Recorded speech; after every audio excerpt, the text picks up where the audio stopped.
easily top 10, might be top 5. The Truman Show featuring Jim Carrey and Ed Harris. This movie is phenomenal. If you have not seen it, spoiler alert, we're going over the last 5 minutes of the film. So if you have not seen it, please go watch it. Otherwise, we're going to be watching it through spiritual eyes and with spiritual ears. Through the spiritual eyes, huh? Yeah, with the spiritual eyes, man. We fully embrace that. But yeah, so this is a great film. But here, let me do this. I was thinking what I could do. So I love films. I think they're amazing. This is the trailer. I'm just going to play this in the background while we're discussing it. So for those that haven't seen The Truman Show, The Truman Show is about Jim Carrey's character, Truman, who was bought at birth by a corporation. So his entire life has been filmed. He's the star of a 24/7 broadcast. So everyone is just watching him live his life. And in this scene, for example, he starts noticing that he's not necessarily in reality. So this is a light from the production that fell out of the sky, right? And so he begins noticing these weird things, and he, starts. One of my favorite things is he sees his wife crossing her fingers in their wedding photos. And this is kind of an older idea, actually. Crossing your fingers means that you're not actually telling the truth to like a vow or a deal that you're making. Oh, right? Do people not do that anymore? I don't think so. I haven't seen it. I still do that all the time. Do you? I felt like it was a superstitious kind of a thing. I haven't seen people do that in forever. But as he starts to see his world unravel around him, he begins to be progressively more trying to escape. And the production team, who's led by a director named Christoph, has to go to bigger and bigger lengths to keep him here in this world, in this dome that they've made for him. And so, with that being said, I'm going to tie this to the pre-Earth life, and we're going to watch the last 5 minutes. And the reason why I recognize this as a kid, that when it came to the pre-Earth life, we believe that Heavenly Father presented to us a plan whereby we could progress, we could come to Earth and obtain bodies, and that in that proposal, as he was showing us this plan, one rose up amongst the children of God and rebelled and said, "Give me thy glory." And it actually says that, and because Lucifer sought to destroy the agency of man. And so those are kind of the themes that were playing in my head. And when I watched this movie, The Truman Show, that was something that really stuck with me, because here's Truman, who every single choice he's trying to make, going to the woman he's going to marry, his best friend, they bring his dad back from the dead to keep him in this world. When Truman begins to see that his world is falling apart, he tries to go to a travel agent to go to Fiji. And she's like, "Oh, it looks like there's no flights out for 6 months." And he's like, "Oh, come on." Like, that's ridiculous, And he's like, "Well, maybe we should just drive there." And, the nuclear power plant outside of town goes into meltdown, so they can't go any further. So he has this fear of the water, and that's what's super, super important in this scene that we're first going to look at, is they have just created, he's making a run for it, right? And the water is the one place Truman won't go. And so they finally turn the cameras over there, and they find him here, and they generate a storm to try to basically kill Truman, kind of a thing. And again, the director's name is Christoph, and he sees everything from the sun in his world. Oh, the moon. He sees it from the moon, and then it's the sun at times, if I remember right. And so I'm just going to start playing this, but I mean, the music alone is great. But you've seen this film, right, Sam? Yeah, I've seen it. Okay. Tell me if this... Oh, it's good. It's good. And I won't be talking through the next clip, but this part is super important to making my point. Okay?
Poor Truman.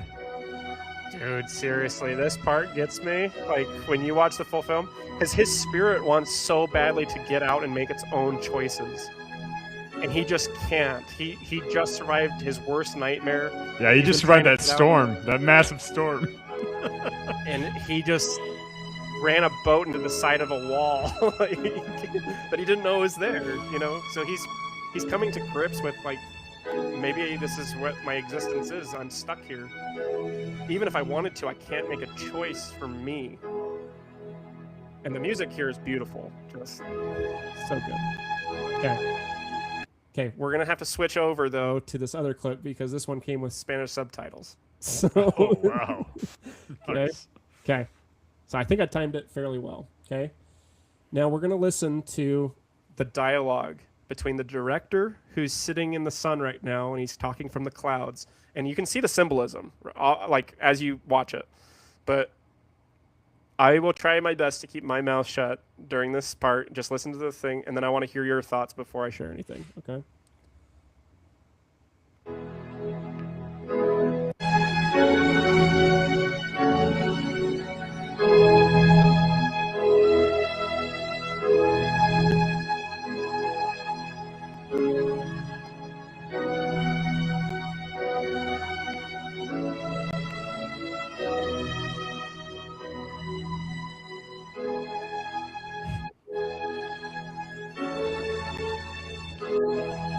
Tons of symbolism with the stairway to heaven.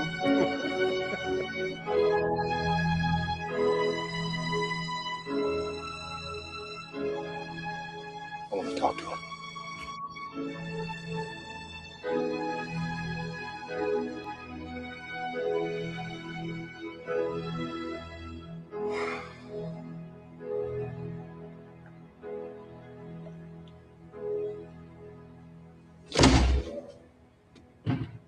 Truman. You can speak. I can hear you.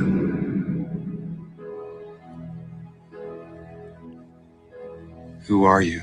I am the creator of a television show that gives hope and joy and inspiration to millions.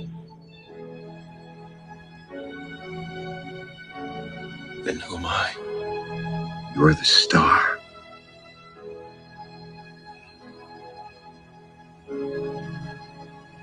Was nothing real? You were real. That's what made you so good to watch. Listen to me, Truman. There's no more truth out there than there is in the world I created for you. Same lies. The same deceit. But in my world, you have nothing to fear. I know you better than you know yourself. I never had a camera in my head. You're afraid. That's why you can't leave.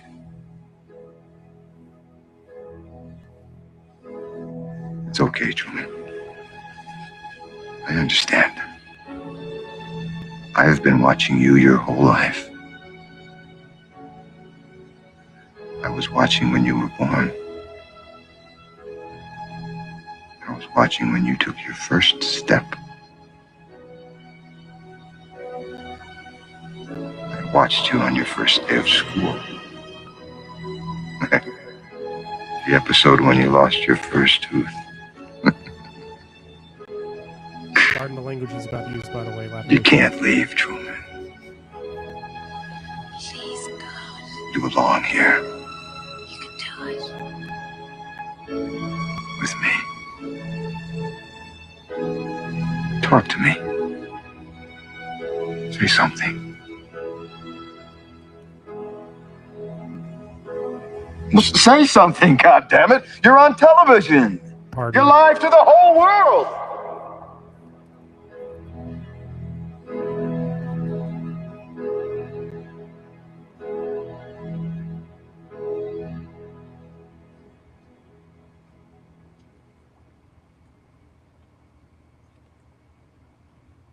In case I don't see ya.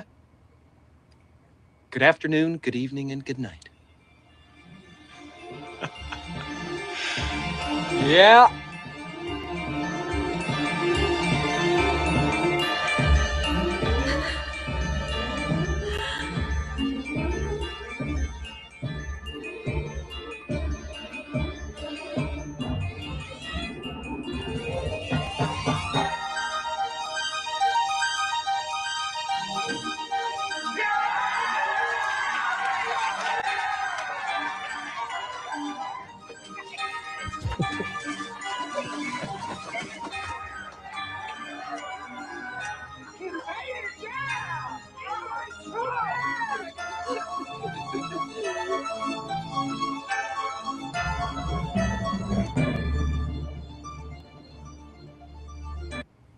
Okay, we'll stop there.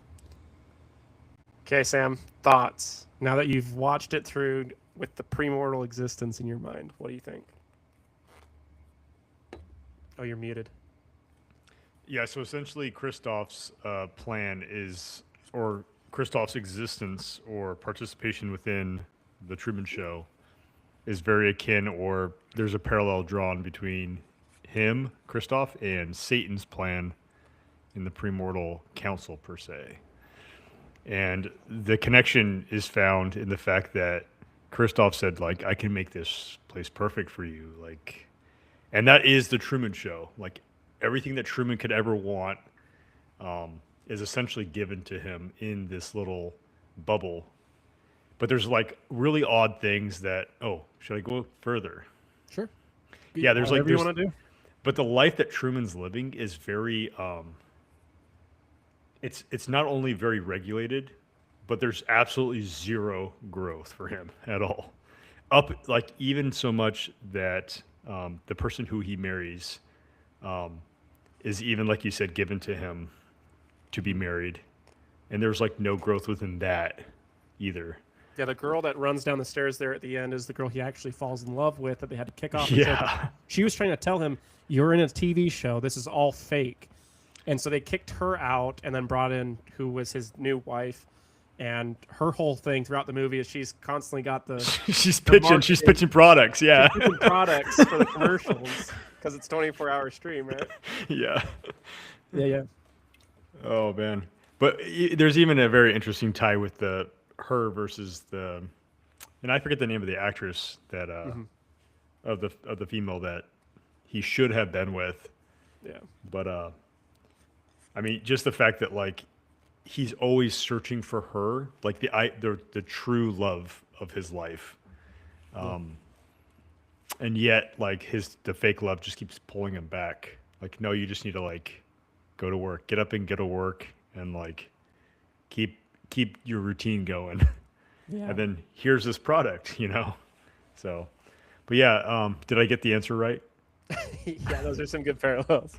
So there's a couple of things that I'm like, they're one-to-one parallels between what we understand the premortal life to what Truman's experiencing. So for example, Christoph is his name.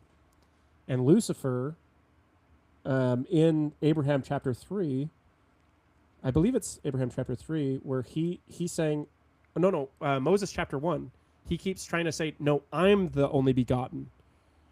He's trying to claim a title that he does not have. And that I just find it hyper ironic that he goes by the name Christoph in this film. I mean, the symbolism is clearly intentional there, but to my best knowledge, the screenwriters were not LDS. They were not trying to do this, but this is how I always viewed it.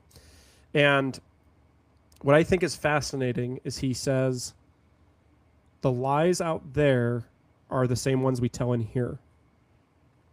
And he starts trying to appeal to Truman's emotions and say, I was there when you lost your first tooth, when you took your first steps. Well, say something. You're on TV. Okay? Which shows Lucifer can't keep the lie together for longer than 2 minutes. He's like, you are my TV. You're my star. Not that I actually care about you and want you to be happy, but if you leave, my TV show is done. Like, isn't that the most self-serving possible way to have gone about that? And it's so in line with what we understand about who Lucifer is. And it's just what I find, and this is my favorite thing, is Truman says his catchphrase, and in case I don't see you, good evening, good morning, good evening, and good night. And then he steps into a purely dark box, into into the lone and dreary world.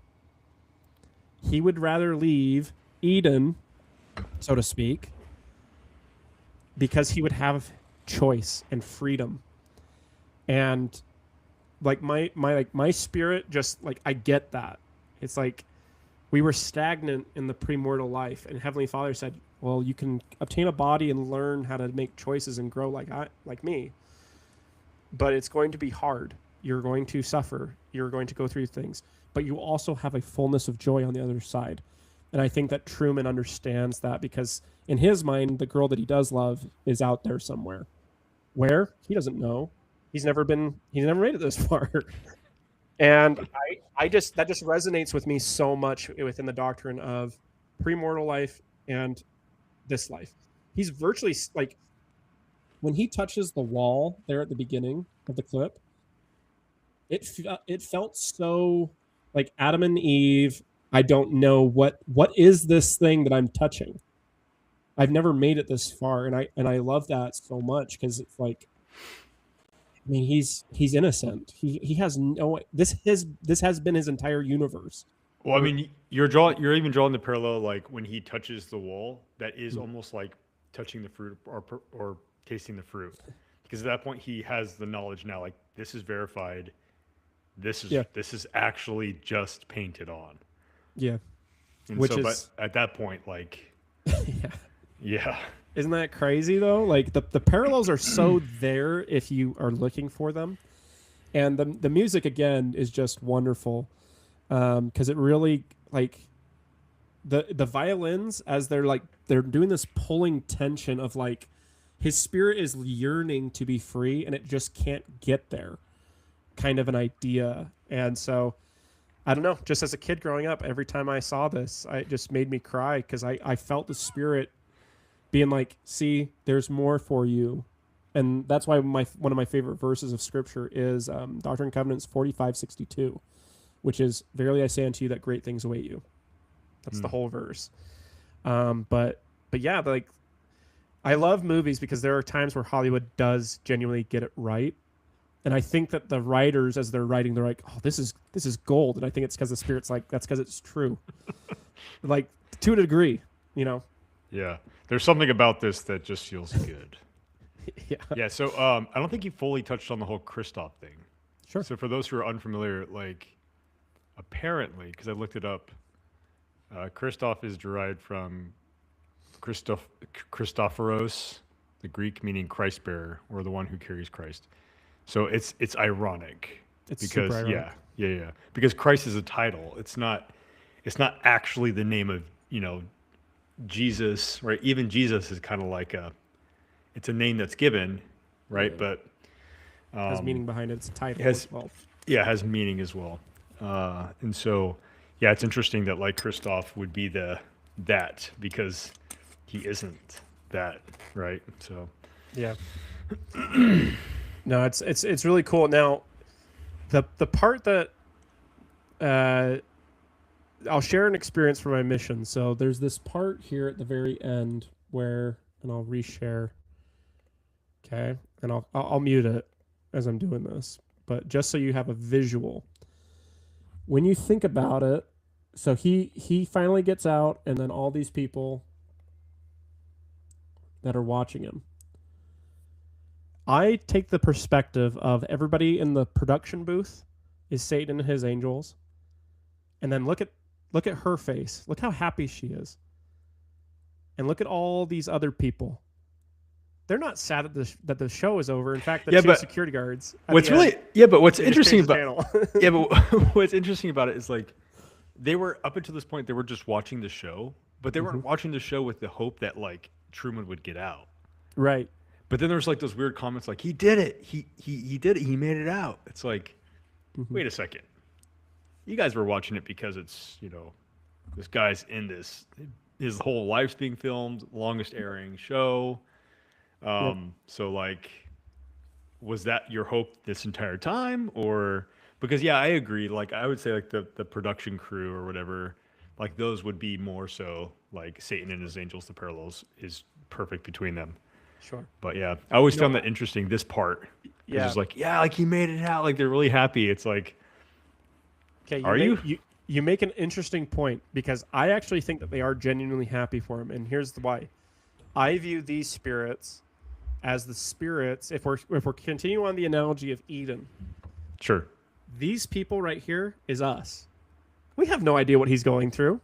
We're just watching from up above, and we're like, wait, he did it. Like the plan is moving forward, whatever that means, And I haven't ever shared this story online before, but I had an interesting experience in Costa Rica, which is where I served my mission. And I really loved, as a side hobby during my mission, is collecting the national selection shirts for their soccer teams, because I was in Costa Rica during the World Cup, and Costa Rica actually made it really far into the tournament. And so anytime we crossed through the middle park, they had a jumbotron that they set up, and it was literally the entire city was there all day, every day when Costa Rica was playing. It was nuts. I'd never been anything like that before. And a few months later, I was in an area called Pérez Celedón, and I was wearing a Colombia national shirt because we were playing soccer with some members.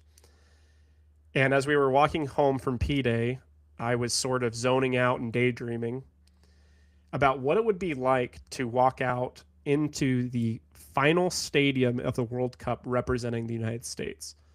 Like, what would that feel like?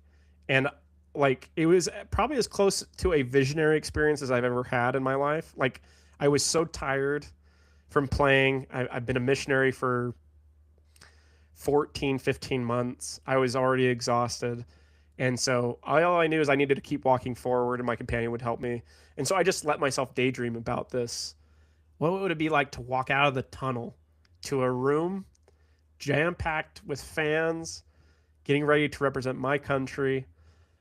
And I got lost in this daydream for like a solid 20 to 30 minutes just walking home.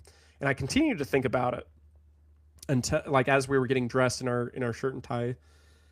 And I remember distinctly having that thought of what would it be like to have that many eyes on me representing my country. And then I put my missionary tag on my shirt. And I felt the Spirit testify to me that there were more eyes on me now than that there would ever be on a World Cup team. And it was this kind of imagery in my mind of the concourses of angels and generations of people cheering me on to do the best that I could in a mission and to help. And it was this really cool experience of like, I understood the scale to a degree that I had never considered before.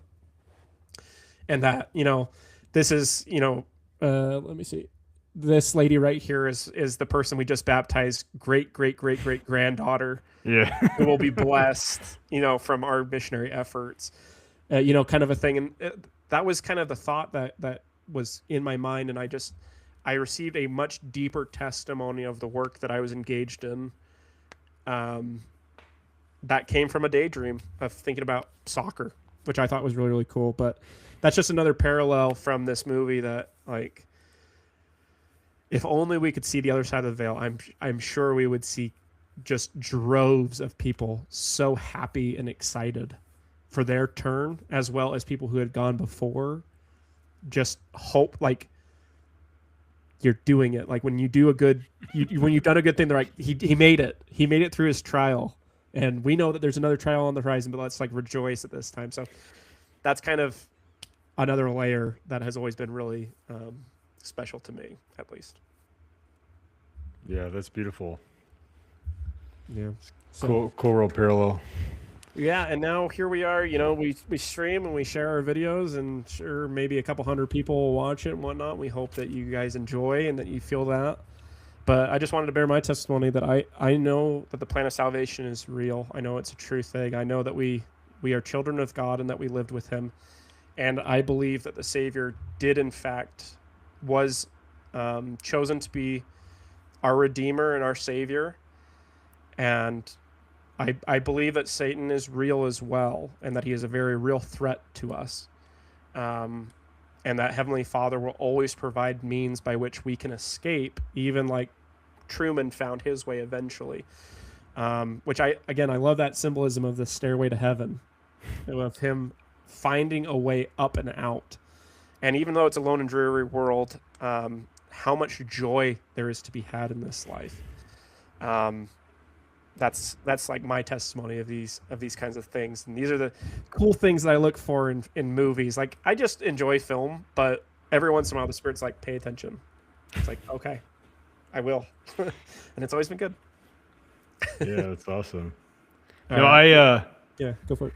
I don't think, kind of talking to the point where that you're talking about as far as Satan having power or whatnot. I've kind of like gone back and forth on like exactly how much power he does actually have. Okay. And I think his biggest strength, because I don't think he actually holds any power, but I think his biggest strength is either convincing us that it would be better if we didn't follow the plan, and or that we forget and just become idle. Yeah. So like he's very good at distracting us with things that are like not important, and taking our eye off of what is needed to like progress. But I don't think he can actually do much by way of, I don't know. I guess being influenced is kind of a big thing, right? It's a pretty powerful thing. There's this great verse here in section 93 that says, every spirit of man was innocent in the beginning, and God having redeemed man from the fall, men became again in their infant state innocent before God. And that wicked one cometh and taketh away light and truth through disobedience from the children of men and through the traditions of their fathers. Mm-hmm. So I very much agree with what you're saying there. Is like, I think that Satan will be bound because we will no longer have a desire to sin, and his trying to convince us of things. We'll see it for what it is, and he'll have no persuasion to actually lead us astray because we won't give it to him. I think that's really what it comes down to. I guess what I'm saying is like, if the whole point is to progress, right, line upon line, and like develop ourselves, the biggest Gabriel's here. I think the biggest distraction would be like, let's try to halt this progression in whatever way we can. So it would actually make more sense for Satan or Lucifer or whoever to kind of allow you to be successful in your career if that draws you away from gospel principles, right? Yeah. It's like helping you navigate certain pathways that get you to a place where there's nobody around you that can help you develop spiritually. Yeah. Have you read a talk, or it's a training that Boyd K. Packer did to mission leaders in 1981 called Oh man, it's the If it's in some obscure manual, then I haven't probably. I'm just well, it's kidding. doctrine. So I just found this out today because somebody commented on it. It's the mantle is very, very real over intellect. I want to say is what it's called. But he's giving a training and he talks about how some people in pursuit of academics forsake the spiritual truths that they've learned. And he's like, it should be the opposite. Your faith should be informing whatever academics you go into. Mhm. And he talks about this story. I'll post a link to it in the description if anybody wants to read it. But I thought it was a really, really great read because he's basically talking about how there was a guy who was writing a dissertation for his like PhD, and as he submitted it, they're like, you can't. It was about the role of bishops within the LDS Church. Okay. And he had a lot of like priesthood keys and revelation claims in it as a scholar. And they're like, you can't put that in there. And if he were to get this thing passed through,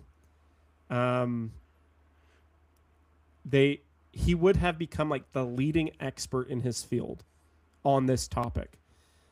But so he went to Boyd K. Packer and was like, what do I do? Like, I'm trying to become get my doctorate. I'm trying to have this work published, but they're telling me I can't testify of like these spiritual truths that I know. And he's like, well, make these changes and see what happens. And they rejected Boyd K. Packer's corrections to it. And so he had to come across this, like, do I get my work published or do I have to just walk away from it? And he chose to walk away from it and to be true to the things that he knew. And he's like, and so that seminary teacher returned back to the church education system and lived a wonderful life teaching the youth of the church. Whereas where he could have gone would have been, off in some PhD field and been a leader and whatnot. And it reminds me a lot of the Current Bush story as well, by Hugh B. Brown, where it was like, if you wanted to go the way that you wanted to go, you would have never amounted to anything. But I corrected you, and then he became an apostle. So, I mean, general authority. You can pick. Yeah. So just an interesting thing that you bring that up because it's like I just read an article from Boyd K. Packer being like, it to be learned is wise if ye hearken to the counsels of the Lord. Yeah, for sure. That truth. For sure. Really interesting. Yeah, I mean, like, even like, so being in the military, obviously I don't have like a plethora of like great influences around me. But what's really interesting is like just how much like sticking to basic gospel precepts can really bring out like the better of people. It's very strange to see. But like, do you have an example of that? Yeah, like let's say like before I shared like what religion I was a part of or talked to people about religion, like before that was even like a thing that I ever remotely would have thought about doing, like all the conversations that I'd have with people were very like secular. It was about things that like didn't really matter or things I probably shouldn't have been talking about. But it's weird because like as you start to talk about religion, it almost reminds people of like, oh yeah, like even if they haven't made like a covenant with God through baptism and stuff like that, they haven't actually officially stepped onto the covenant path. It still brings out like the little bit of light that they have from their like Bible study group that they attend on Sunday. And so like even just that little bit, like it can change how people like either interact with me or how they interact with each other around me. I don't know how else to frame it, but I mean, so what it's you're just saying, interesting. we touched on that actually on Thursday in our live where we broke down, me and Michael broke down a scene from The Lion King where Mufasa says to Simba, "You are more than what you have become." And I think that's like the truth that's being like, as you guys start talking about those things, you're reminded we're better than this. We're supposed to be. We're expected. There's more expected of us, and we should. If we are the image bearers of Christ, we should be conducting ourselves better. And that can be a hard pill to swallow a lot of the time when you actually have to look in the mirror and be like, sometimes my language isn't the best. Sometimes I do watch videos where the jokes are a little bit on the darker side. that really aren't appropriate and stuff like that. Like nothing's worse than having your child that's like 2 repeat back something to you that you've said that you're like, I shouldn't have said that, you know? And you're like, why is that the one thing you're remembering to say? Like, so I lost my cool on the boys and I told them to be quiet once, like in anger. And it was bedtime, and me and my wife are in the front room, and I just hear them both going to each other, be quiet, be quiet, be quiet, like at each other to get each other to go to bed. So for those that don't know, I have twins, so they do everything together and like to they quote me to each other as the authoritative figure. Wow.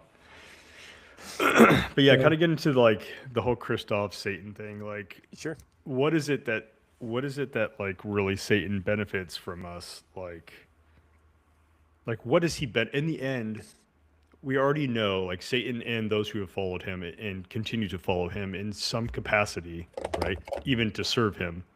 What do they benefit from tempting us in the long run? And it's not necessarily, this is like kind of how I'm thinking about it as I go throughout my day.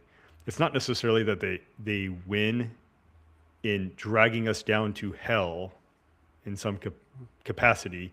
It's that they've convinced us, or by the time we pass, we have convinced ourselves that we have now become this thing, or this, we have embodied this persona that we don't want to give up because we're so entrenched in it. It's become who we are.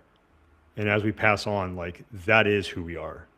And oftentimes what we've convinced ourselves of through Satan is that we care more about ourselves. We care more about the things that make me happy. It's like a very hedonistic lifestyle, which is very disparate from like progressing celestial kingdom, that glory, which is very like outward facing.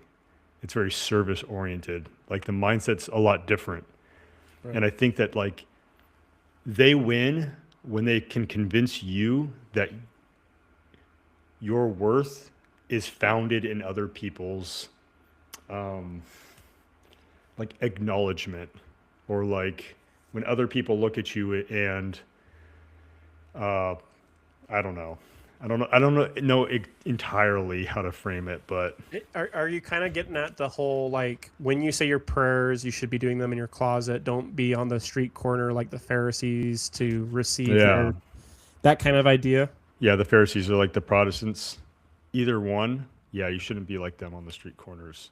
Yeah, which I find is so fascinating, because for those that, like, for example, don't believe in baptismal regeneration and an actual remission of your sin coming through the ordinances, I mean, what does baptism become at that point? It becomes for other people to see.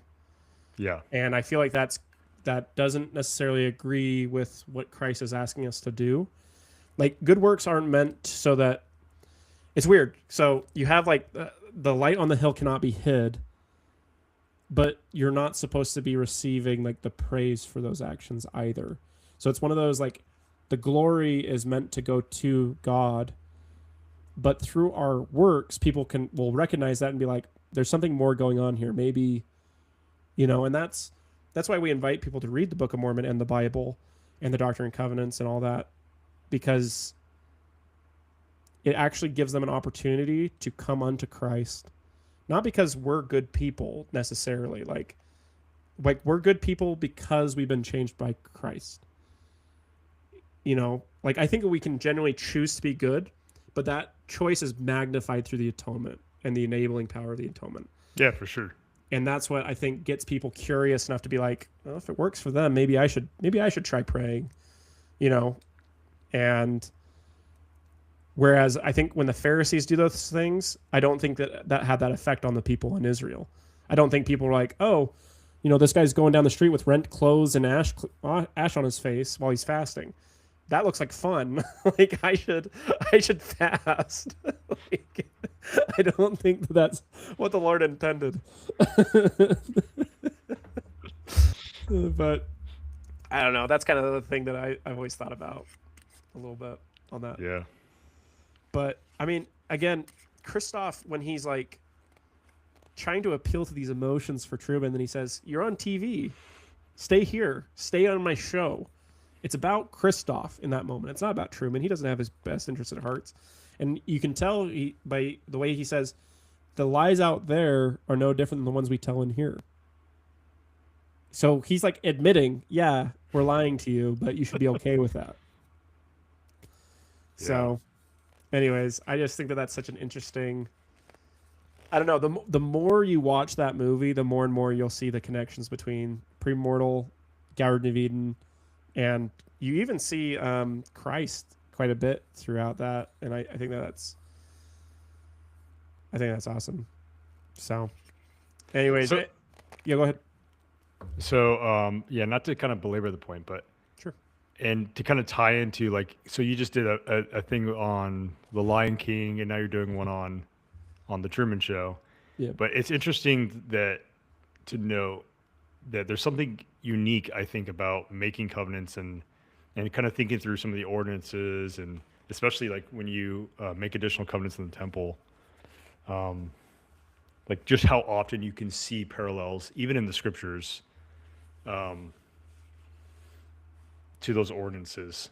And like you're saying, like you start to see them, I think, a little bit more clearly in just regular everyday things around you if you're looking.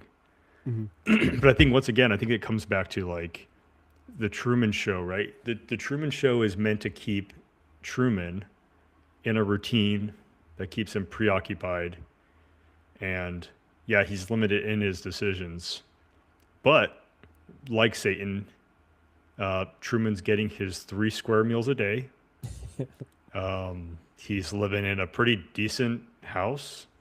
He doesn't have like the best stuff, but he has stuff. Yeah. And he's perfectly distracted. He's willfully, I guess maybe not willfully, but he is ignorant to his his structure, but Right. he is nonetheless a participant who is on the surface, at least on the surface, happy. Yeah. So, Well, do you remember? So when Christoph first starts speaking to Truman, Truman says, "Who are you?" Yeah. And he pauses very intentionally. He goes, "I'm the creator of a TV show that brings hope and joy to millions of people." Like there's a pause there that he says, and it makes me giggle every time. Now that I make these parallels, he's like, "I'm the creator of a TV show." And as you watch the movie, there are a bunch of times. Oh, hey, Reed. So what's interesting is throughout the film, Christoph goes into these multiple interviews, and it just says the creator of the Truman Show. So kind of what you were saying earlier, Truman doesn't get to grow and progress in this world. He works the same job, hangs out with the same people, and really only meets new people when he's trying to get out. That's when they bring his dad back. Versus Christoph is becoming more and more, dare I say, exalted in the outside world because they're like, man, look at all these cool things that you're doing with the Truman Show. And he's the one getting interviews actually in the movie he is interviewed. Yeah, that's interesting. Yeah, so like it's completely self-serving. And I think that really just, kind of exacerbates this parallel to Lucifer's plan had it gone through.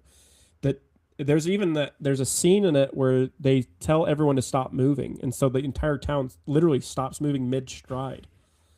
And when they do that, it's like, is that not destroying the agency of man?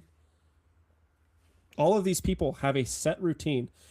One of my favorite parts in the film is he gets his wife to sit in the car. He goes to the roundabout. Watch. There's going to be a car that's going to go by, then a bicycle, and then, a paper boy. And she's like, "Oh, that's just crazy, Truman." And then then it all happens, and he goes, "And there's the newspaper boy." So because he's starting to recognize all these things, and this film is unbelievably funny, even though it's a drama. The other good Jim Carrey one that I really enjoy is The Majestic. I thought you were about to say The Mask. That's also a very good drama. Hey. Yeah. That was Like peak. That was peak. peak Jim Jim Carrey. Carrey. Yeah, it was So peak good. Like Carrey. he's unbelievably good drama wise, but it's because he's a very. What's funny is I actually sent my sister the thumbnail that will be on this video. And I said, "What do you think?" And she's like, "Oh, it's really good." She sent me like a GIF of Jim Carrey doing something, and I went, "Alrighty," and then she just sent me back then. Alrighty then. And then another GIF of Ace Ventura. Yeah. Alrighty then. Yeah. Yeah. So, Yeah. anyways, we'll kind of wrap it up. If anybody has any comments or questions in the chat, we're more than happy to take them. But overall, this is again one of my favorite movies. If you have not seen it, please do. And I know that's very, very late to again reiterate that now that we've watched the last 5 minutes and discussed it ad nauseum.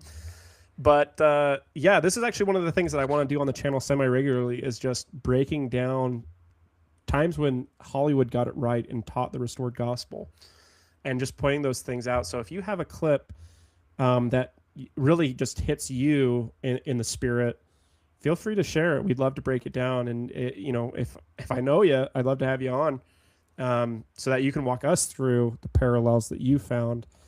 One person I will say, though, that is amazingly in dramatic roles, even though they're known as a comedian, Robin Williams. Oh my goodness. And I would love to do some breakdowns of Robin Williams stuff. Yes. Yes. Like What dreams? Bicentennial Man. What dreams may come? That's a good one. Dude, I would cry on that one. That's great. And then also, so Bicentennial Man is one that kills me every time I watch it. I bawl like a baby. And then even stuff like Good Will Hunting and stuff like that. Like just great films. Do you not like that one? Good Will Hunting. I don't know. I've never heard of that one. Oh, it's PG-13. Maybe on YouTube. Yeah, we watched it edited growing up, but I recently saw it on TV. And Man, I watched a lot of movies growing up that I threw on the TV recently. I'm like, I can't. That's watch not good. this. One of my favorite. Did I tell you the one of the time that they were showing The Patriot in the Costco? No. So I was like 11 maybe, Nice. and Clear Play had just come out, and that's what they were advertising. Okay. And so at any point, What is that, like a failed? It was like a failed like Blu-ray or a version like that. yeah, so you can put any movie in and then say, I want all of the bad language gone, I want all the violence gone, I want all the nude scenes gone, and it's gone. Wait, this is when you were 11? This is like Clear Play. I believe was what it was called at the time. Okay. And so the guy at Costco, I'm maybe 11. I'm really young at this time. And he grabs my dad and goes, "You got to see this. Here's The Patriot." And it's the scene where the cannonball rips the guy's head off. Oh my gosh. And I'm like a kid. Okay? He goes, "Here's the original." And he presses play. And I go, "Oh." And he goes, and my dad goes, "Nice, dude." Yeah, the whole point is that And he doesn't goes, show. "Oh, well, here's the edited version." And he presses play, but it didn't actually take the edit. So I see the cannonball take the guy's head off again. And I go, "Ah!" And my dad goes, "Dude, you're killing me." And he goes, okay, here it is. And he presses play and it just skips over, right? You see the cannonball and it just briefly skims over the guy that dies. But I've seen it twice now as an 11-year-old and went, like the damage has been done. And so, anyways, that was it. It was a precursor to VidAngel, which was a streaming version of it that you could buy. But that was one of my favorite memories with my dad. Was like in a Costco of all places. We're trying our little samples and I see a guy's head come off. But yeah, if there's I have. Over the last week, I've realized, I need to have 3 or 4 different topics that I can fall back on in case, something happens. And I actually have a lot of these kinds of videos of let's just watch this scene for a second and see what eternal truths we can pull from it.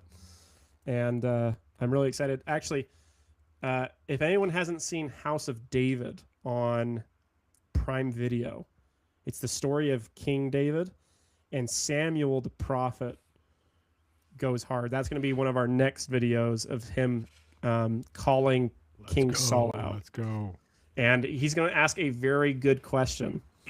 So I'll give you the little trailer for it. Is Samuel says to him, I cried for you all night in rage and tears, but the Lord of all heaven would not relent, and now I must speak as he has spoken. And Saul, looking at him, says, how do I know that this is the Lord speaking, or just the rumblings of a jealous old man? How many times do we hear that kind of, when it comes time for conference? How do I know that this isn't just old men just saying? And it's fascinating the response that Samuel gives him. So that's what we'll be breaking down here in the next couple of days. On Thursday, I'm going to have my friend Penitent Matt. He's doing a face reveal. He's one of my TikTok buddies. I haven't ever seen what he looks like. We're going to be breaking down a Gish Gallop from Instagram from a channel that just has been attacking the church, and we're going to respond to their Gish Gallop because we have longer form content, and we can actually do that. Whereas the short form content can't really handle a Gish Gallop. That's just not the platform. So Yeah. that'll be the other thing that I like to do on my channel, is actually breaking down Gish Gallops from critics of the church. So anyways, yeah. Kate was saying she thinks you're already in Europe. Not yet. No, the houses in Europe don't look this nice. So, this is very American. Based. Plastic floors. Yeah. Can I get plastic floors and chemicals in my walls? And at a good price. Alrighty. 120%. Yeah. All right, guys. Well, we'll end it there. We hope you have a great night.